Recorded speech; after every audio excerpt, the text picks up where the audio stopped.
Chennai shopping మాల్లో ఉగాది వేడుకలు. మీ పండుగ షాపింగ్ చెన్నై షాపింగ్ మాల్లో చేయండి. అందమైన వస్త్రాలతో పాటు విలువైన బహుమతులు పొందండి.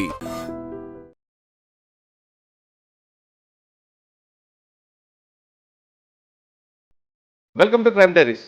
ఈ వారం మన గెస్ట్ ఆపరేషన్ ఆక్టోపస్ సక్సెస్ చేసిన పోలీస్ ఆఫీసర్.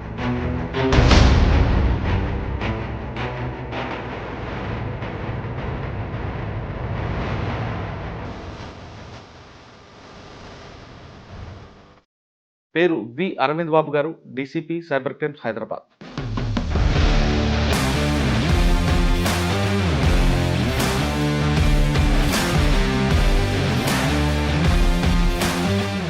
అసలు ఆపరేషన్ ఆక్టోపస్ అని పెట్టాలని ఆలోచన ఎందుకు వచ్చింది?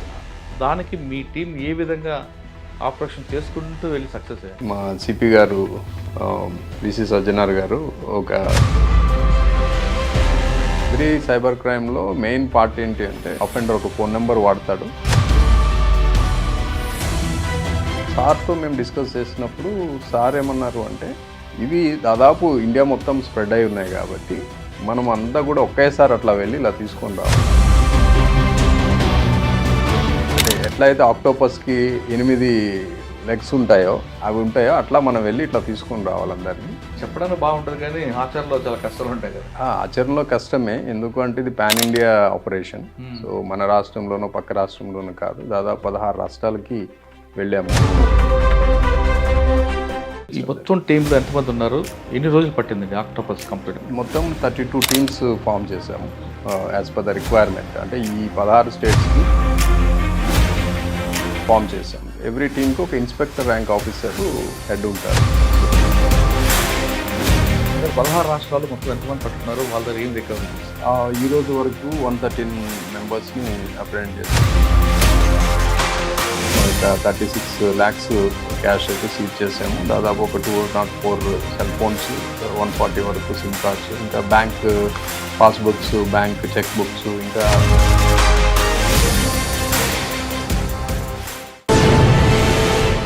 హైదరాబాద్లో సైబర్ క్రైమ్ ఎక్కువ అవడంతో హైదరాబాద్ కమిషనర్ సజ్జనార్ గారు వీళ్ళందరూ కూడా ఒక టీం ఫామ్ చేశారు. అందులో భాగంగా క్రిమినల్స్ పట్టుకోవడానికి వేరే వేరే స్టేట్లకి వెళ్ళి పట్టుకురావడం, దాంతో వాళ్ళకు భయం క్రియేట్ అవుతున్న ఉద్దేశంతో సజ్జనార్ గారి ఆదేశాల మేరకు డీసీపీ అరవింద్ బాబు గారి టీం అంతా కూడా మొత్తం అంటే కేవలం తెలంగాణ, ఆంధ్రప్రదేశ్ కాకుండా దాదాపు దేశంలో ఉన్న 16 రాష్ట్రాల్లో వెళ్ళి వాళ్ళు సోదాలు చేసి పట్టుకొచ్చారు. అందులో 100 మంది పైగా క్రిమినల్స్, వందలాది ఫోన్లు, వాళ్ళు వాడిన ల్యాప్టాప్లు, లక్షలాది రూపాయల నగదు పట్టుకొచ్చారు. బహుశా దేశంలోనే మొట్టమొదటిసారిగా ఆపరేషన్ ఆక్టోపస్ అనేది సక్సెస్ చేసింది హైదరాబాద్ సైబర్ క్రైమ్ పోలీసులు. అసలు ఆపరేషన్ ఆక్టోపస్ ఎందుకు పెట్టారు, దా టీం ఎలా లీడ్ చేశారు, వాళ్ళు 16 రాష్ట్రాలకు వెళ్ళినప్పుడు అక్కడ పడ్డ వాళ్ళ కష్టాలు ఏంటి, దీని తర్వాత ఇక్కడితో ఆగిపోతుందా లేదా అనే విషయాల్ని సార్ని తెలుసు. సార్ నమస్తే అండి.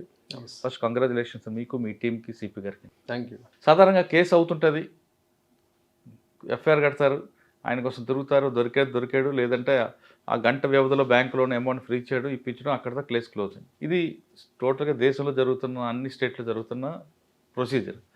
కానీ హైదరాబాద్లో మాత్రం ఒక టీం ఫామ్ చేయడం, దేశంలో ఏ రాష్ట్రాలకు వెళ్ళి తేవడం, ఇది ఒక ఛాలెంజ్ అండి. దీంట్లో మీకు వెళ్ళగానే దొరకరు. అక్కడ లోకల్ పోలీస్ కొంతమంది సపోర్ట్ చేస్తారు, కొంతమంది సపోర్ట్ చేయరు. మెయిన్ కేన్ పిన్ వేరే దగ్గర ఉంటాడు. అసలు ఆపరేషన్ ఆక్టోపస్ అని పెట్టాలని ఆలోచన ఎందుకు వచ్చింది? దానికి మీ టీం ఏ విధంగా ఆపరేషన్ చేసుకుంటూ వెళ్ళి సక్సెస్ అయ్యారు? ఆక్టోపస్ అనే పేరు అంటే ఫస్ట్ ఎట్లా ఎందుకు చూస్ చేసాము అనేది చెప్పాలి అంటే, మా సిపి గారు విసి సజ్జనార్ గారు ఒక మీటింగ్ కండక్ట్ చేశారు. అసలు ఏం చేయాలా, సైబర్ క్రైమ్ కంటిన్యూస్గా రిపోర్ట్ అవుతుంది, దీన్ని ఎట్లా అరికట్టాలి అనే దాని మీద కూర్చొని డిస్కస్ చేసినప్పుడు కొన్ని అనాలిసిస్ చేసి కొన్ని నోటోరియస్ అకౌంట్స్, అంటే ఎవ్రీ సైబర్ క్రైమ్లో మెయిన్ పార్ట్ ఏంటి అంటే ఒక ఫోన్ నెంబర్ ఉంటుంది, అఫెండర్ ఒక ఫోన్ నెంబర్ వాడతాడు, ఒక బ్యాంక్ అకౌంట్ ఒకటి కానీ ఒక 4-5 బ్యాంక్ అకౌంట్స్ వాడతారు. అంటే వాడేవాళ్ళు ఎవరు వాడతారో వాళ్ళ పేరు మీద ఉండవు, వేరే వాళ్ళ పేరు మీద వీళ్ళు తీసుకొని వీళ్ళు ఆపరేట్ చేస్తారు, అంటే అనానిమిటీ కోసం. సో ఇట్లాంటి నోటోరియస్వి ఐడెంటిఫై చేసాం. అకౌంట్స్, ఏ అకౌంట్స్లో ఎక్కువ మనీ ట్రాన్స్ఫర్ అవుతుంది, కేసెస్ ఉన్నవి, వాటిని ఐడెంటిఫై చేసుకొని అవి ఎక్కడెక్కడ ఉన్నాయి, ఏ బ్రాంచెస్లో ఉన్నాయి ఆ అకౌంట్స్, ఎవరి పేరు మీద ఉన్నాయి, ఇవన్నీ కూడా మేము అనాలిసిస్ చేసుకున్నాము. డేటా కలెక్షన్ అన్ని చేసి పెట్టుకున్న తర్వాత ఇది మళ్ళా సెకండ్ రౌండ్ ఆఫ్ డిస్కషన్లో సిపి గారి దగ్గరికి వెళ్ళినప్పుడు సార్ చూసి ఓకే ఇవి ఇన్ని రాష్ట్రాల్లో స్ప్రెడ్ అయి ఉన్నాయి కాబట్టి, అంటే రిపీట్ సార్ వాళ్ళు చాలా కేసులు ఉన్నాయి వాళ్ళ మీద, అంటే ఆ అకౌంట్ మీద చాలా కేసులు ఉన్నాయి. అంటే these accounts are involved in more than 1 case each. మేము ఐడెంటిఫై చేసిన 151 అకౌంట్స్. సో ఇప్పుడు సార్తో మేము డిస్కస్ చేసినప్పుడు సార్ ఏమన్నారు అంటే, ఇవి దాదాపు ఇండియా మొత్తం స్ప్రెడ్ అయి ఉన్నాయి కాబట్టి మనం అంతా కూడా ఒకేసారి అట్లా వెళ్ళి ఇలా తీసుకొని రావాలా. అంటే ఎట్లయితే ఆక్టోపస్కి 8 లెగ్స్ ఉంటాయో, వాటికి టెంటకల్స్ అని అంటారు కదా, అవి ఉంటాయో అట్లా మనం వెళ్ళి ఇట్లా తీసుకొని రావాలందరినీ అనే ఒక ఆలోచనతో ఆక్టోపస్ అనే పేరు వచ్చింది. అది చెప్పడానికి బాగుంటుంది కానీ ఆచరణలో చాలా కష్టాలు ఉంటాయి కదా. ఆచరణలో కష్టమే, ఎందుకంటే ఇది పాన్ ఇండియా ఆపరేషన్. సో మన రాష్ట్రంలోనో పక్క రాష్ట్రంలోనో కాదు, దాదాపు 16 రాష్ట్రాలకి వెళ్ళాము, ఉత్తరాఖండ్కి కూడా వెళ్ళాము, అస్సాంలో కూడా ఆపరేషన్ జరిగింది. సో ఆల్మోస్ట్ అన్ని రాష్ట్రాలకి మెయిన్ రాష్ట్రాలన్నిటి కూడా టీమ్స్ పంపించడం. మొత్తం టీంలో ఎంతమంది ఉన్నారు, ఎన్ని రోజులు పట్టింది ఆక్టోపస్ కంప్లీట్? మొత్తం 32 టీమ్స్ ఫామ్ చేశాము యాజ్ పర్ ద రిక్వైర్మెంట్. అంటే ఈ 16 స్టేట్స్కి ఇన్ని అకౌంట్స్ని కవర్ చేయాలి అంటే మనము ఆల్మోస్ట్ ఎన్ని టీమ్స్ కావాలనేది మేము వర్కౌట్ చేసాం.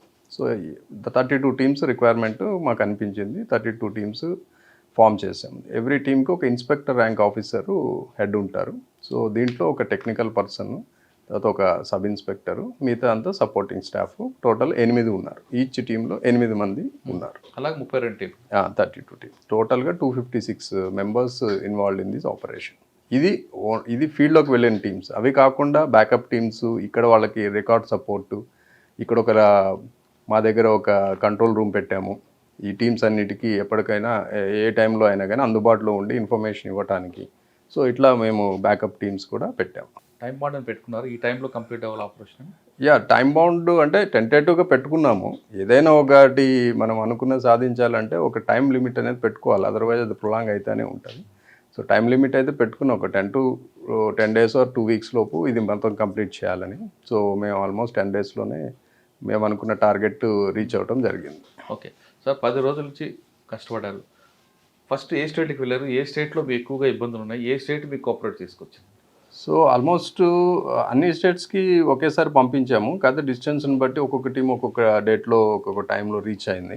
సో మనకి ఎక్కువ టార్గెట్స్ అంటే ఎక్కువ మనకి వర్కౌట్ జరిగిందంతా కూడా రాజస్థాన్, ఢిల్లీ చుట్టుపక్కల, తర్వాత మహారాష్ట్ర, ఈ మూడిట్లో ఎక్కువ మనకి రిజల్ట్ వచ్చింది.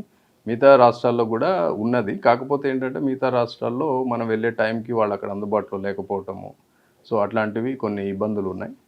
తర్వాత అదర్ స్టేట్ ఆపరేషన్ అంటే ఆటోమేటిక్గా మనకి ఆ టెరైన్ కొత్త ఉంటుంది, అక్కడ లాంగ్వేజ్ ప్రాబ్లం ఉంటుంది, తర్వాత అక్కడ ఏరియాస్ మనకు తెలియదు, అన్నీ మనం కొత్తగా కనుక్కోవాలా, ఎవరిని నమ్మాలో తెలియదు, ఎవరు నమ్మకూడదో తెలియదు.